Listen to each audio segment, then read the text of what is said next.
Man, and you that know, kind of I thing. used to be so jealous Yeah, of Full Force those because guys I are mean they had all that hair and they amazing. had the six so soft, curl activated and all that kind of stuff. And I could never get my curls right, and it always kind of messed me up when Yeah. trying to do that right. That's why you bald That's down, why right? I'm all now.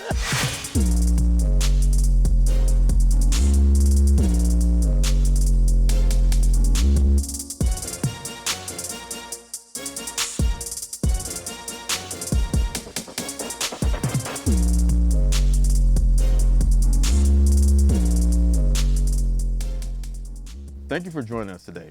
I'm Darryl Smith and I'm your host of Unique Voices. And today we have a great guest with us, the great Gary Lee, who's going to be joining us. So if you would, I'd like to bring to the stage Mr. Gary Lee. Gary, welcome to Unique Voices. Oh my God. Appreciate you, man. Boy, you something else, man. Well, Gary, you know what? We've been talking about doing this for a Yeah, long time. long So time. I'm very excited and anxious to actually talk about this and your life and all the things that I've accumulated to know you over the years. So first of all, tell us a little bit about yourself, Gary. Okay. Well, I mean, as far as man, there's so much to tell. Like I'm a old school man. So it's a lot of years to tell. But I mean, if I have to go back, I guess I would go back as far as I don't know, D.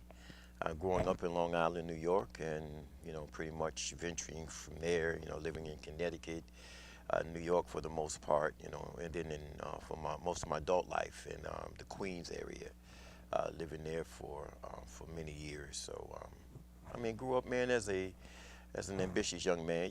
Like all of us back in the late '70s. Okay. Or excuse me, early '70s, late '70s. You know. Just aspiring, man, to be great, brother. Basketball was the avenue for me at one point, and then of course music, came into play because I was musically inclined and was around a lot of musicians and singers and that kind of thing. And of course, my cousin Flav was a rapper, and Chuck D would live next door to him for many years. Those guys, we were all aspiring to be great, man. Eddie Murphy, went to high school with him. So, I was around a lot of people who had great dreams, big dreams, and who actually went on to fulfill those dreams and became some of the greatest to ever do it. So, so that was pretty much my foundation. But, just to kind of give you a basis. Yeah, I think that's just so amazing because when you think about the world, you think about it being so big, and then here you are sitting with me, and you've had all these interactions with all these great people. Yeah. And I think at that time period, it's just like it was churning out just all these exceptional talents that are here that are instrumental in some of the things that we see today. So how did that affect you, knowing that these people are doing these things and you grew up with them? How did it affect your life? Well, when I was young, of course, when you see someone who come up from the same ranks, doing some things that you aspire to do, you try to duplicate it or find your own avenue to achieve your own individual goals.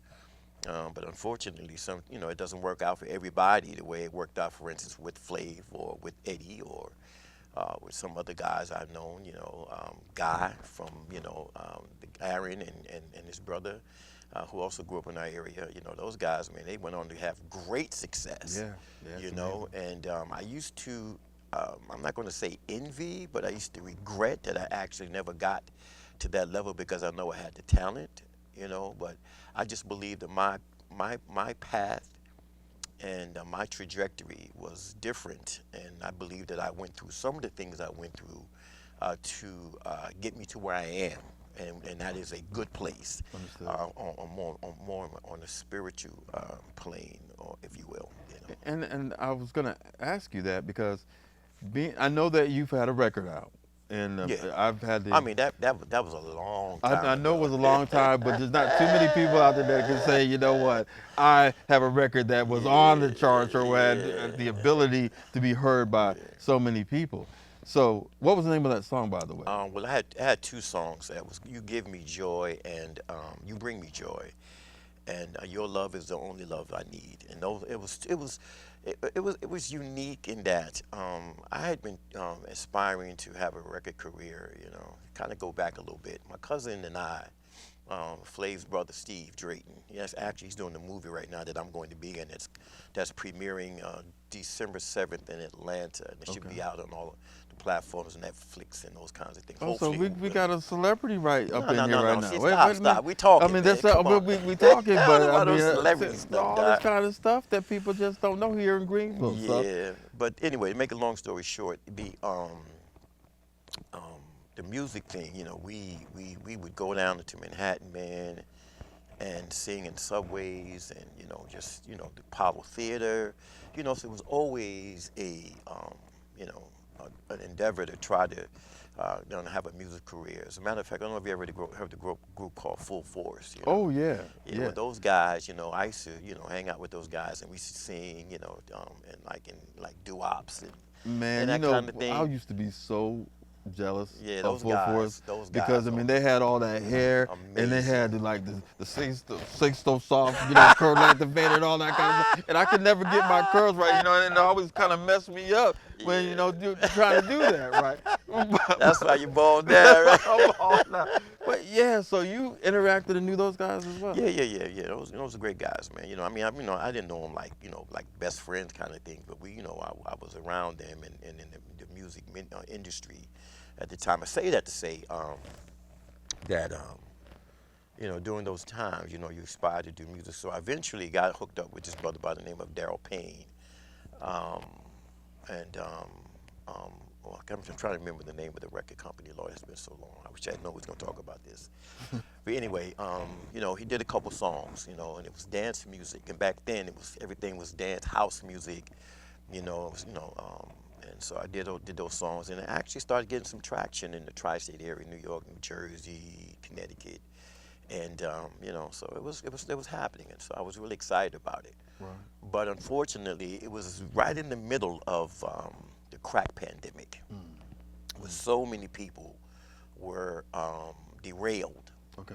You understand? I mean, just totally derailed from their dreams because this drug was worse than COVID could ever have been. I mean, you're talking about people from boardrooms to pooking them in the hood. Everybody was affected by it, and I fell victim to it as well. And so I got to the place where I had to choose. I tell the story. I'll never forget. I'm not sure if it was Bad Boys Records, but I remember a friend of mine by the name of Robin S. If you're looking for a lover, talk to me. If you're looking, I don't know if you know that song, That's a good. but she made that song, and she called me up one night, and I had been getting high. She like, yo, G, what you doing? I'm like, yo, I'm here. No, I'm recovering. I didn't say that, but I was like recovering. And she Right. like, come on, go to the studio. And we get to the studio, man. I'm so exhausted and so just hung over, and she wanted me to sing on the track. And eventually I went in the studio and laid some vocals.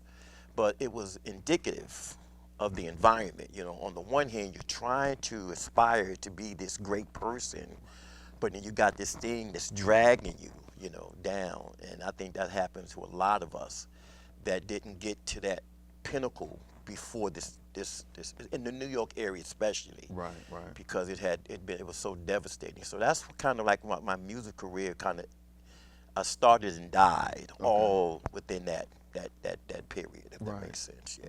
So And I kind of walked away from it, to be quite frank with you. Well, and that's what I was going to ask you. With the flashiness of that lifestyle, did it intimidate you to the point where you're just like, you know what, this is all good, but this really isn't It what wasn't that. It was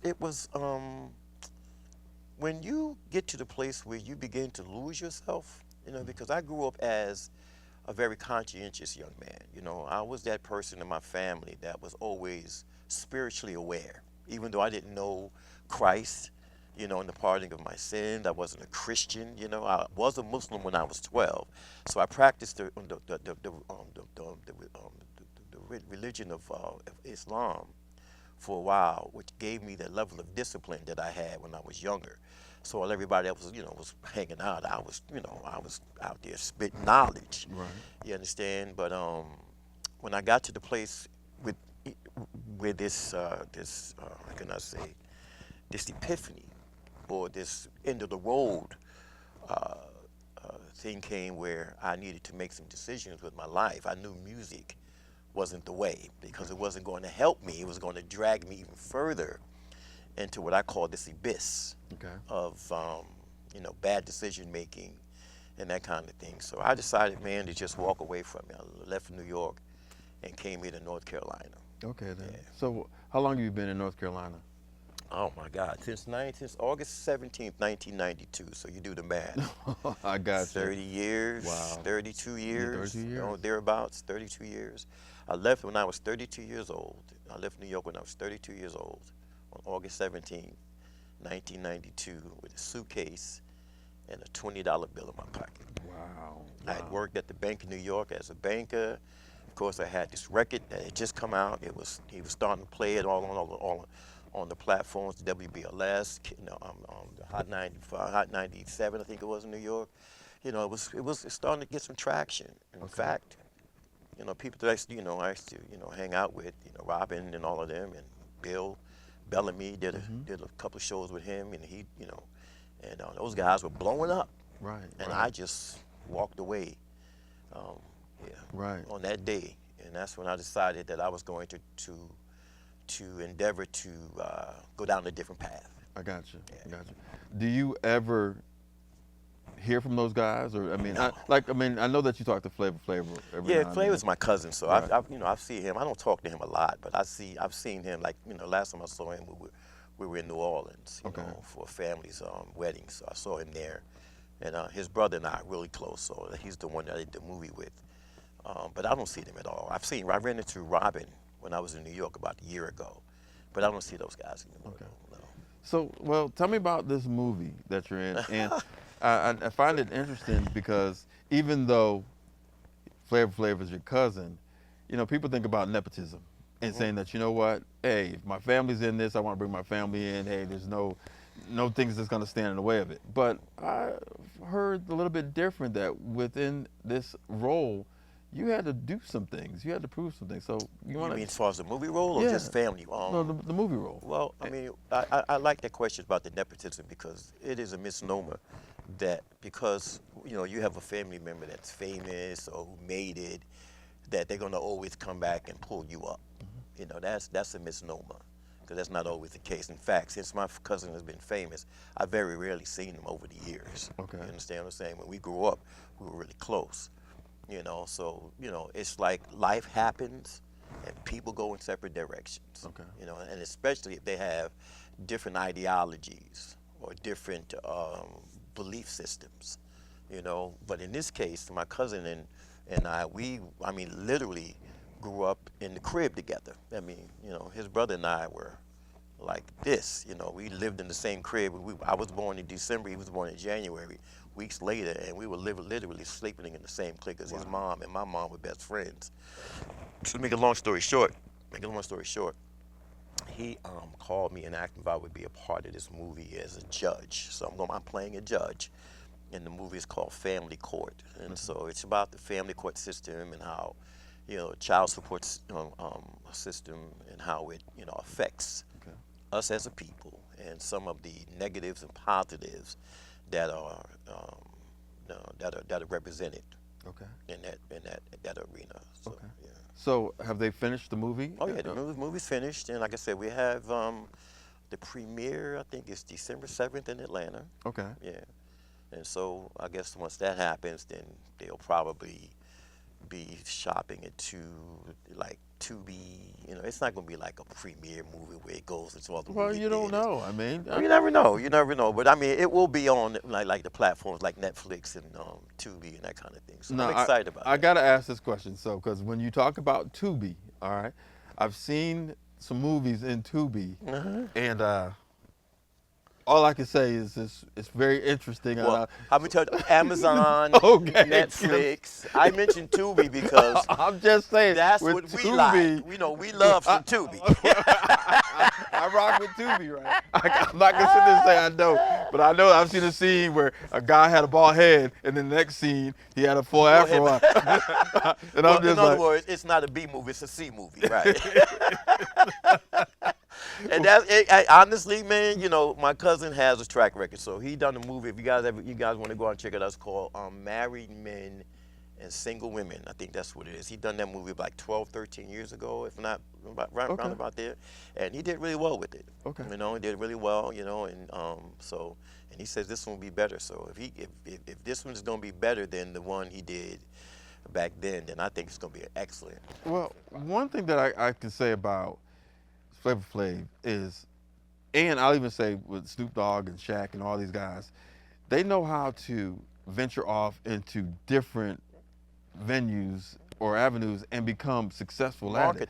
And even to look at him, he's recognizable. You know, I mean, his brand is straight up recognizable. People see it. So I think it's just amazing how he's sustaining what he's doing in it, and then the longevity that he's had. Because you know, when you go back to Public Enemy, you know, Fight the Power. I mean, it's just amazing. It's crazy. You know, Chuck is very, very popular. Chuck is the more stable person in the group, but my cousin has sustained because he's marketable, and you know, how can I say he found a gimmick. All right, I'm gonna leave it right there. Okay, found a gimmick, and hey, it works. You say gimmick, I'll say a niche. They're in a niche. A niche. Gimmick niche. He's in the Rock and Roll Hall of Fame. Enough said. Say less. Enough said. You know, because he makes me want to figure out what. Don't believe that. You know. I just love it. Enough about Flav. Enough about Flav. Enough about Flav. So, you're in North Carolina now. You've ventured from New York. You said there was a lot of temptation, a lot of things that have happened that you were exposed to that you really didn't want to be a part of that life. Right. So you're here. I know you're very spiritually grounded because you are Pastor Gary, Right. Apostle Pastor Gary. So what was it that brought you to religion? And I know that your faith is so strong. How did you find your way to? When I got out of high school, I went to college at Hofstra University, and I wanted to get a basketball scholarship, and as a result, I ended up in a program called the NOAA program, which was for at-risk kids or those who were in the lower communities, lower income communities, and but we had to actually be accepted into the program. It wasn't just like any willy-nilly because you didn't have the money to come in. You had to be, had to excel in order to get in it. Make a long story short, I got in that program, and that's when I really became intuitive about the need for knowledge and the need for spiritual connectivity. Because if we're going to be impactful when it comes to helping our brothers and understanding that at that time, I was getting ready to be the next generation of leader, that I needed to connect myself not only with academia, but with spirituality. Because the black community has never not had a strong spiritual base and expected to survive. Okay, we cannot survive on our economic and our how can I say historical background alone. We've always been a spiritual people. So saying that, it was a quote that Frederick Douglass said, and it's always stuck with me. It says, if there is no struggle, there is no progress. Those who profess to favor freedom, yet deprecate agitation, are men who want crops without plowing the ground. Wow. They want the ocean without the awful wrath of its many waters, right? And of the many waters. His power concedes nothing without demand. It never did, and it never will. Watch this. Find out just what any people will quietly submit to, and you will have found the exact measures of injustice and wrong which will be imposed upon them. Okay? And they will continue to be imposed upon them until they are resisted with words or blow. because the limits of tyrants are prescribed by the endurance of those who they oppress. So in other words, if we continue to do things the way we've done them before and continue to be uh, the laughing stock of the community, then we'll never have change. So in my mind, getting back to your question, I needed to be a change agent, and I knew that it was going to be um, me changing who I was and becoming the man that I know I needed to be. Understood. And I know getting back to what I said earlier, I was always a spiritual man. And because of course, some of the stuff I was going through, I submitted myself to the teachings of Christ, and the Bible. And I took it very seriously. And on August 16th, 1992, the night before I came here, I made a vow to God that if He were to deliver me from everything that I was going through and give me that hope, something that I could grab a hold of, that I would serve Him all the days of my life. And I've been serving Him ever since, D. Wow. Ever since. That's powerful. Absolutely. That's powerful. And I've grown in knowledge and in grace. I've grown in understanding, and more importantly, in wisdom. Okay, it's a quote in the Bible. It's in Ecclesiastes chapter 10, and this is the quote. If a fly falls into the perfume of the apocrypher, the perfume maker, it will give a stench. And it goes on and says, why are fools riding on horses and princes walking on the ground as if they were slaves? It's because we have not engaged, meaning the people who have been empowered to be leaders are not leading in the right arenas, especially when it comes to the church.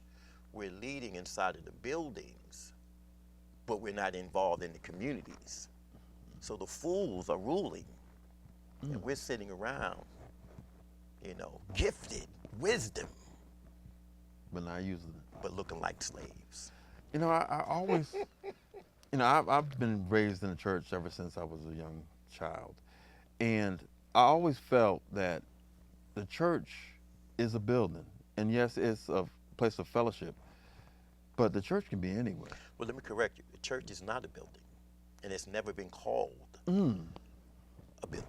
Okay. A building in the Bible is called a synagogue or a sanctuary. Okay. That's all the building is. We are the church. According to the Bible, the word is ecclesia. Okay. He says, don't you know that you are the temple of God, which temples you are, and that God desires to dwell in your heart? So we are the church. The church assembles in the synagogue.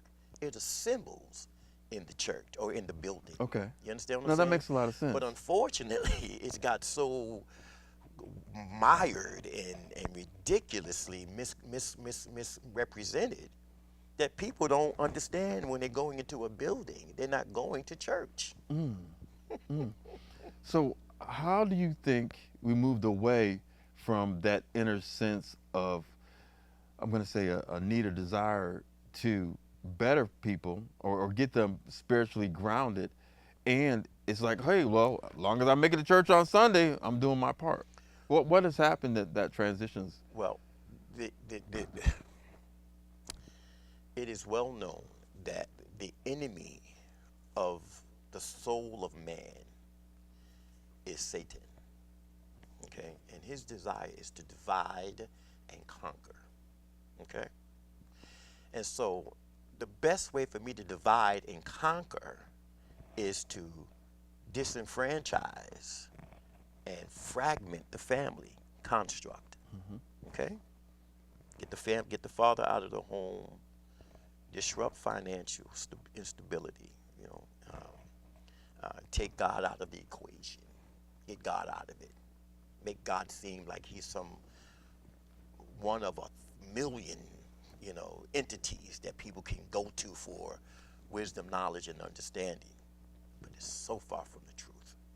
And so many people are lost because they are not understanding the need to study to show themselves approved.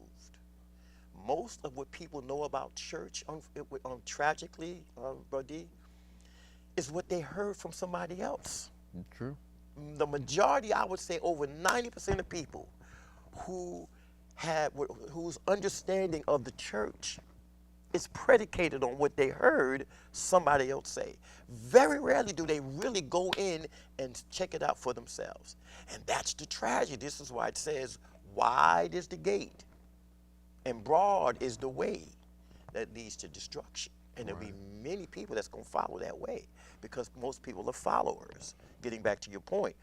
But narrow is the straight gate, and there'll be few that find.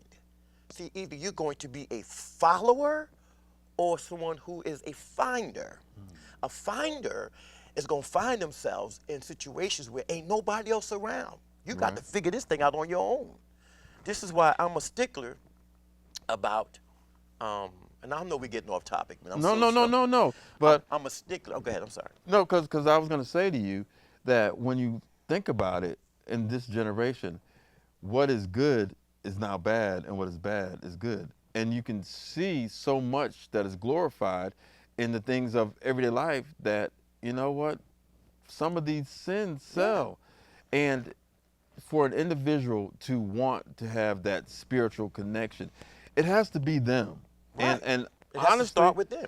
I think what ends up occurring is some tragic event causes a person to go towards Christ. And let me explain why. Because I always say, how often do you pray just to pray? How often do you speak to our Father just to say, you know, give me the wisdom, knowledge, understanding? But historically, and what I've seen and throughout the people that I've interacted, it's always been, you know, I'm financially in a disadvantage. I prayed to God to take me out of this. I'm ill now. I need God to cure me from this sickness. Come lay hands on me. Or even with a relationship, you know, my heart is broken. You know, Father, send me a man or send me a woman that's gonna make me feel complete. And I said, you know, once you don't understand, and you know, I'm not holier than thou, and I sin, and I'm working on me as becoming better, but I just see those things as the catalyst to make people do different things. And I think, and I can only go by what I've heard. I can only go by what I've seen. But I wonder, you know, what is it with those people that just say, you know what, I'm accepting Jesus Christ as my Savior.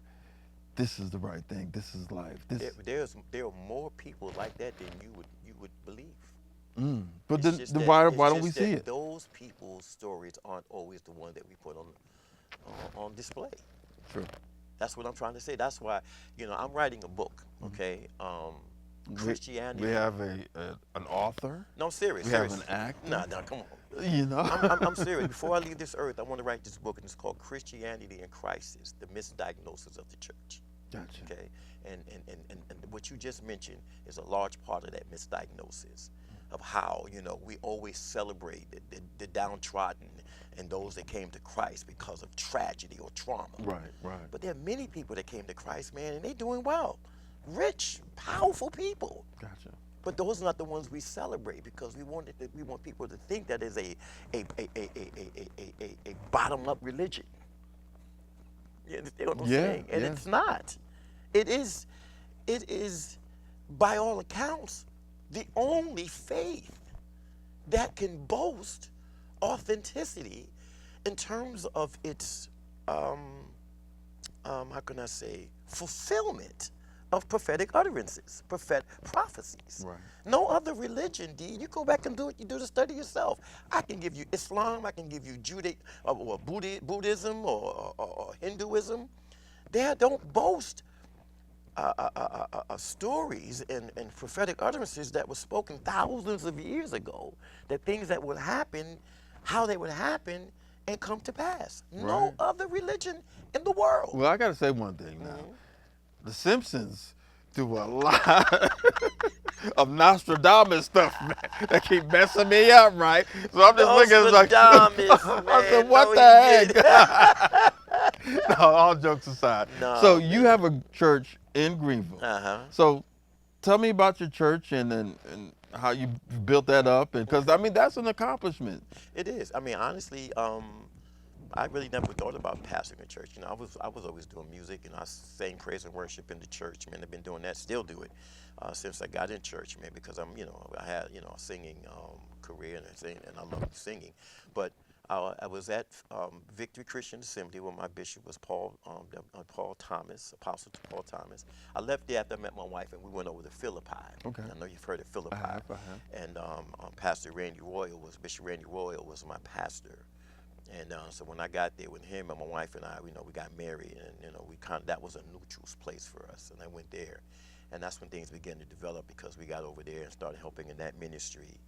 And Bishop and I were really close. And he came to me one day. He's like, "Hey, man, it's time for you to get out." Okay. I'm like, "What?" It was like 50 plus ministers there. Right. I mean, we were busting out of the seams. So we had plans to move over where they are now, over across the river. And Very nice church. yeah, I wanted to go, continue within the ministry there at Philippi. But he was like, he wanted us to branch out. There was a few of us that had already gone out. A few of them had gone out. I think Pastor Robinson, a few others.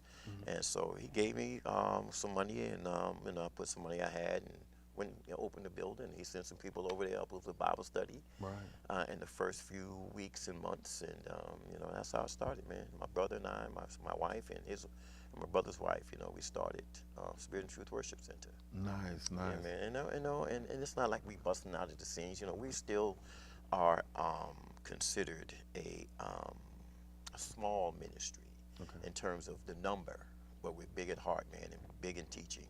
And I've been around for 23 years, so that speaks volumes because most pastors quit after the first 7 years. Wow. It's been a journey. That's awesome. And I do consider that an accomplishment, man.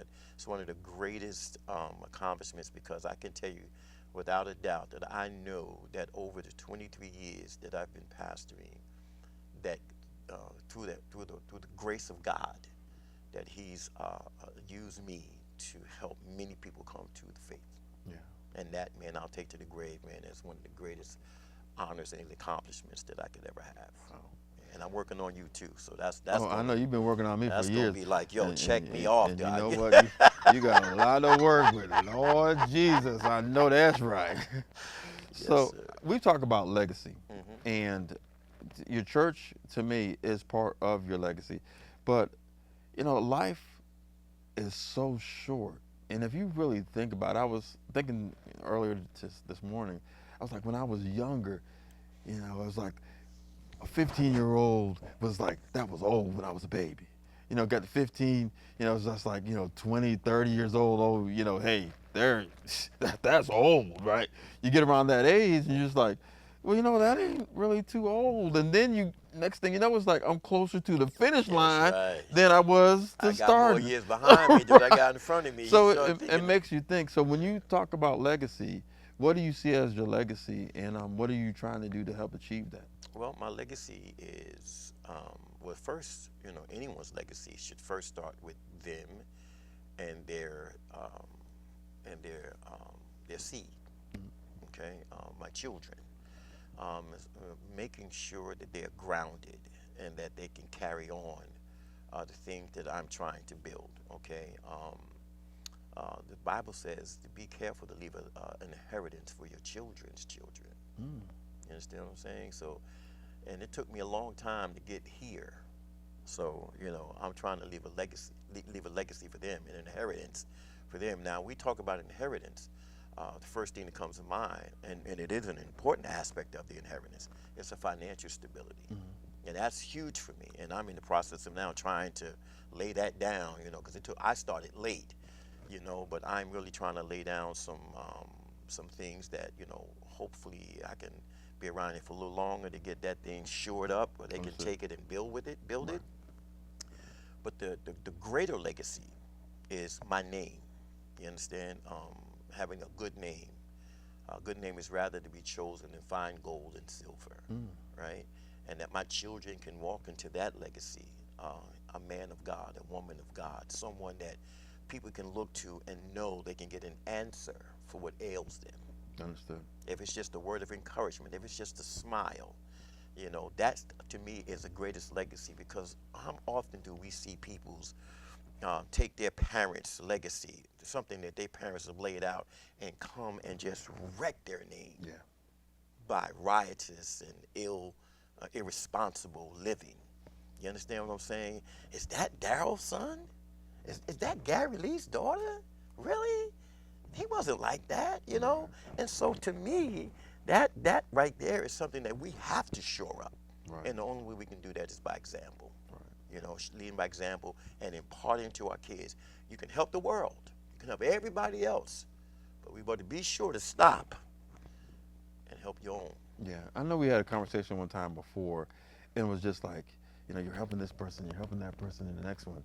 And then you come back and you say, well, all this knowledge, have you really poured it into your own home? Yes, sir. And sometimes you get sidetracked and not realize that. But then the true nature comes back where you say, you've got to bring it home. Yes, and sir.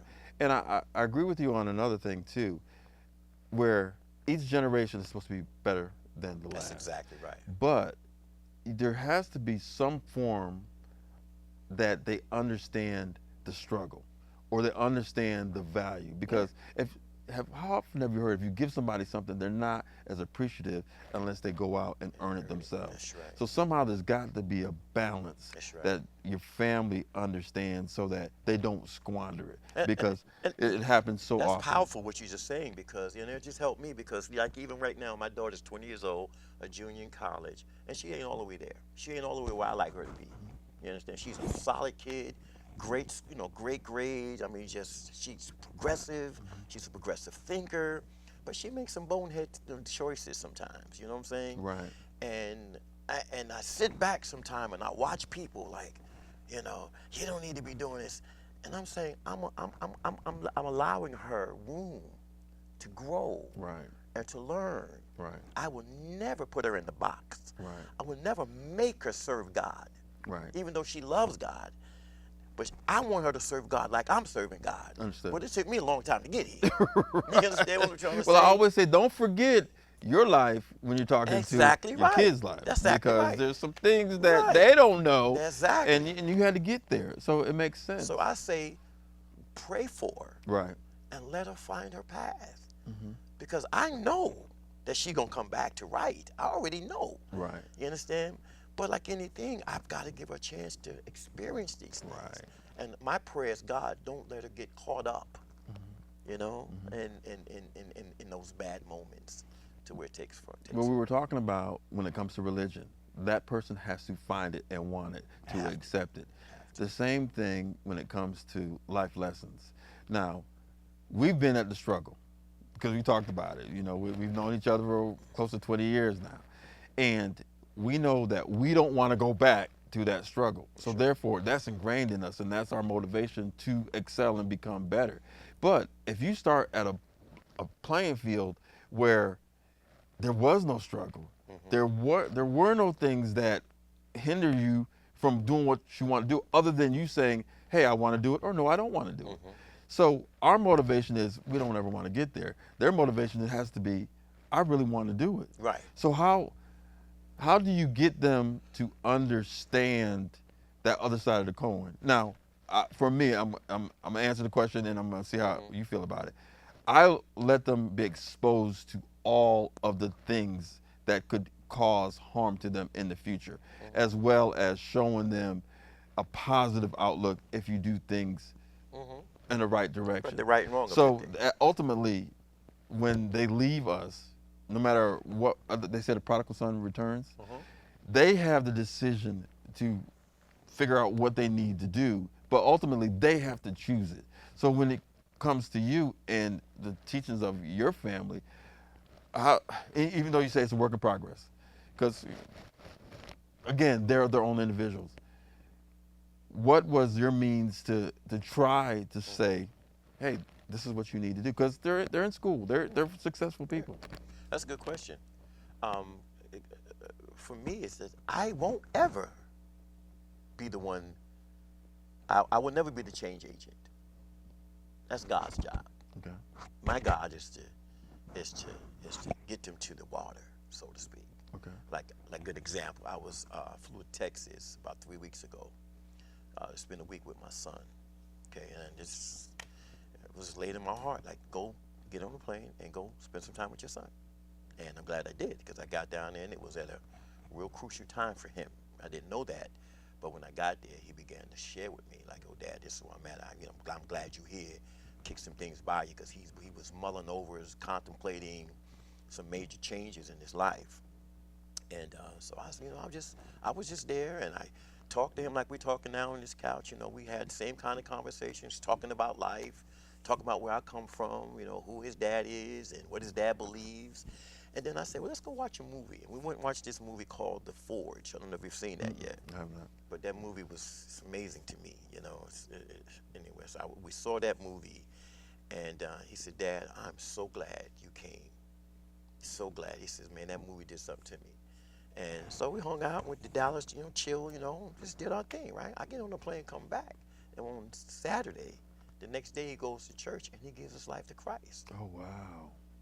Wow. So the influence was there, Right. right? The how to do it was there.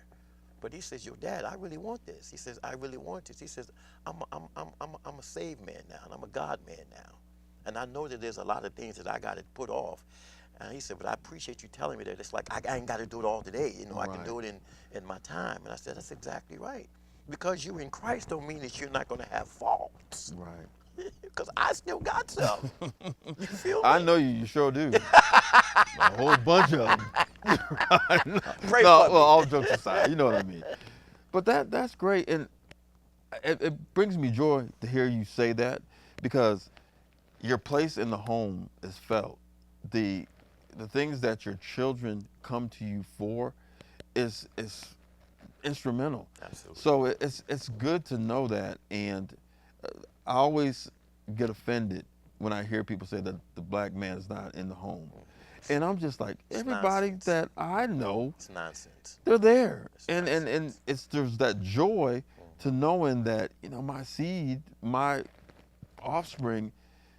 No, don't get it twisted. There's No, a lot no, of them that's no, not. don't get me Yeah. wrong, but I hate to say, I don't take an anomaly and make it the rule. I like that. And I hear that so much. And when I come around gentlemen as yourself and the people within our circle, it's just, it's so much positive, and there's so much love in it that we want to see. Great men. You understand what I'm And saying? it's not just black men, it's great men. Period. Yes, So sir. I want us to stop trying to find fault in one another, and then sit back and talk I and like help that. guide I like us that. to become better. Right. Because what we say, you teach one, and then we know something. Yes, I mean, you teach a man how to fish, they can go out and do whatever they need to do.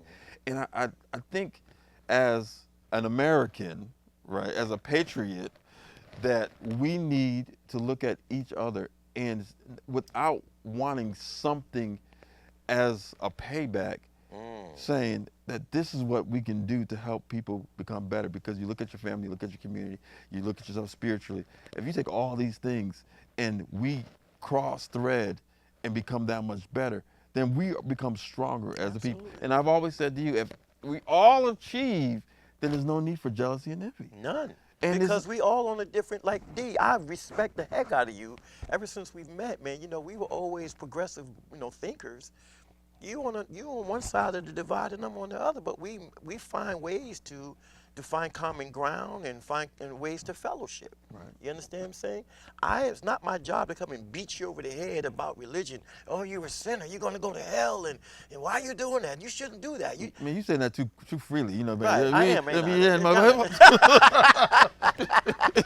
sending me to hell. What the? No, but you know what But I'm I saying? get- And it's yes. like, just live your life. Live and be an example. And if you live it good enough, man, people will inquire about what it is that you do, even with your work.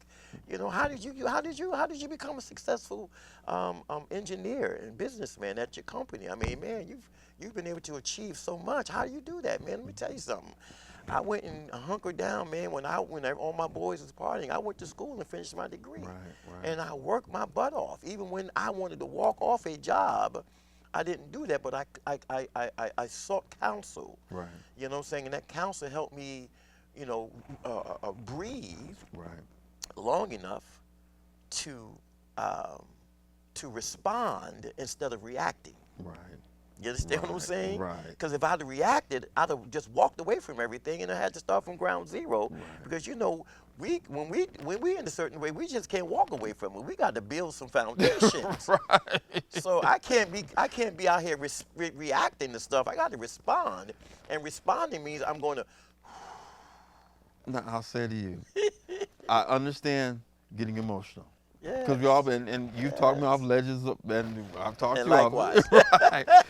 But once we get to the point where it's not emotional, then we can make sound decisions. Exactly right. And I would always tell people, you need to have somebody on the outside that you can reach to That's right. and just talk. It used to be my mother. It used to be my oldest That's brother. It used to be exactly you right. Yeah. that I can call. And Well, it used to be me. I mean, no, and I'm just saying, I always had certain people that I could just say, you know what, you keep your head straight. Yeah.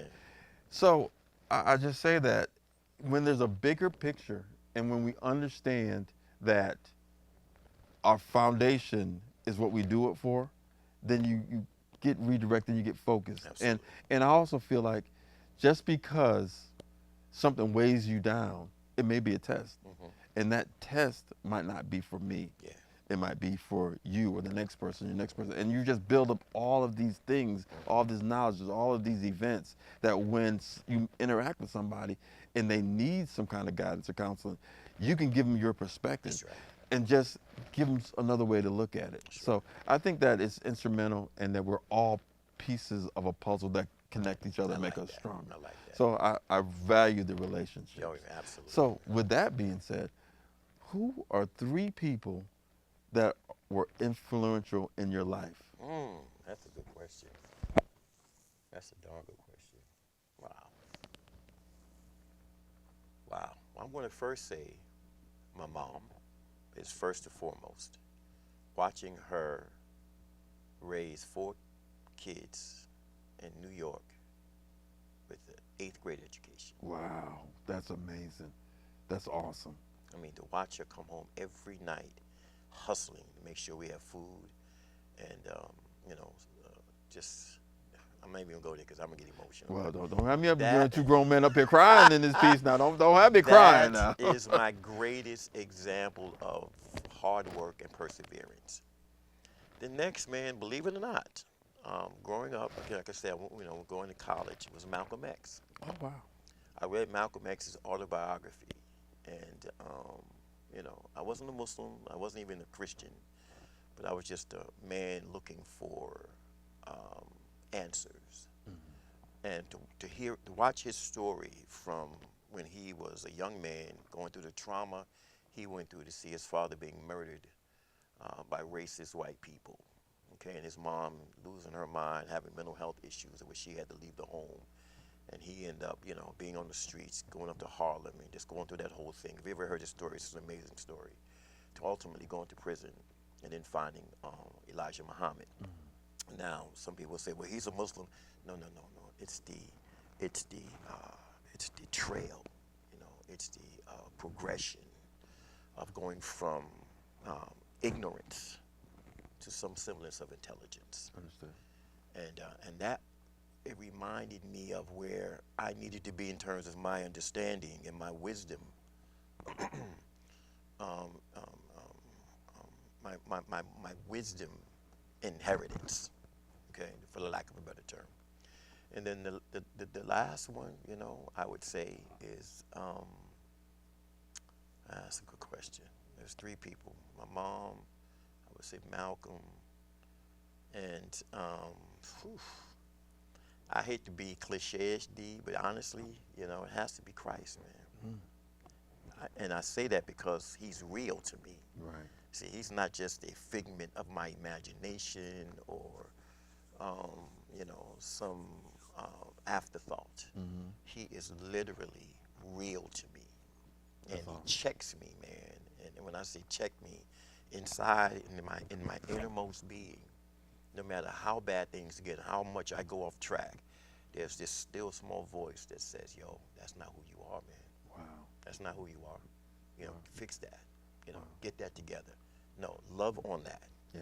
Well, I know they hurt you. I know you're upset about what they just did, but you go and show them some love." And I'm like, "Come on, man, nah. What they just did to me, Right. I don't have a right to be angry. I don't have a right to say no. I don't want to engage with them." He says, "No, go show them love, because that's what I would do." Right. And that's how I'm the person I am. A lot of people don't understand me, and I can be so forgiving, and I'm always giving. You've been around me. Oh D. yeah. And I say to you, man, you don't need to let that go now. Yeah. You need to let them go, but don't let that go. But to your point, when it comes to spirituality, I think to have that foundation, and your three that you picked are truly amazing, but to have that, and it keeps you grounded and keeps you directed, and it doesn't let your heart get hardened, and it doesn't stifle you. Yeah. And I think that when you have that, if you have religion in you, how could that be wrong? How could each one of those people are instrumental in putting a foundation in you for your future?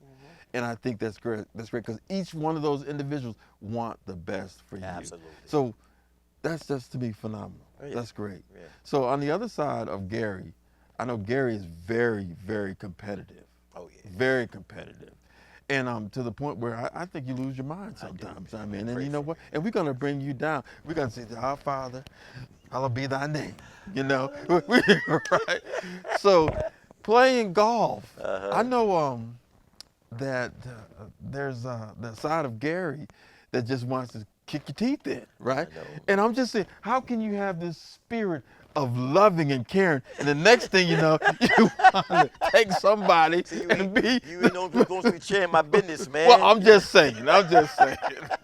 So, do you think that competitiveness comes from when you play sports back? It is, And it's just, a part of us, man. You know, I am. You know, how much time we got? No. You good. There is a duality to man. Mm-hmm. Okay, we are mind, body, and spirit. Body, soul, and spirit. Okay, body, soul, and spirit. Okay. Real quick, the creation account. God said, "Let us make man in our image.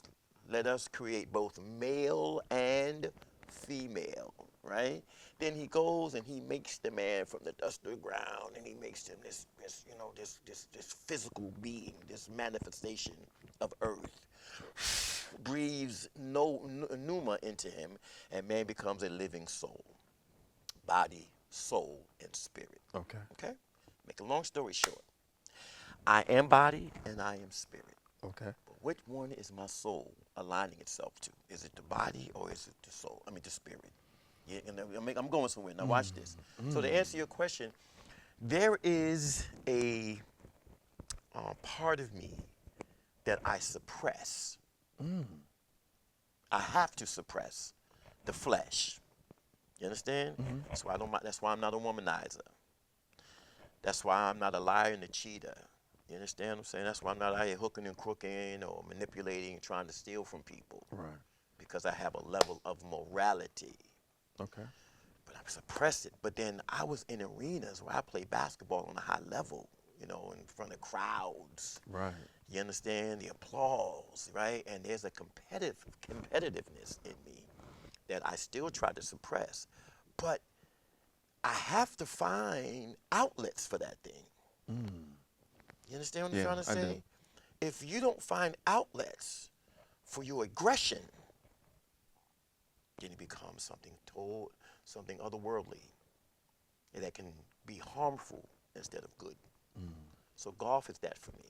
Okay. Golf is that relax, it's that serenity, but it's also that competitive you know, it's like the punching bag. Right. You know, some people need to hit a bag. I need to hit a golf ball. You need to know that And it's then not. I'm going. I know I'm going where you're going, and I want to be competitive. Right. And you know what? I like what you just said. All that to say that you're not gonna give me any strokes. None. You gonna do all that None. right there, just and you None. brought spirituality in it, so you get the flesh and the Let me spirit and tell all y'all that, something. just This so guy, that you don't want to give me any strokes, this guy man. right here, I give him strokes, and then he shoots lights out, and then be acting, walking around like he the big dog, like yo, I just beat Gary Lee. Hey, that's fast, man. Hey, I gotta get that money, man. I gotta get that money.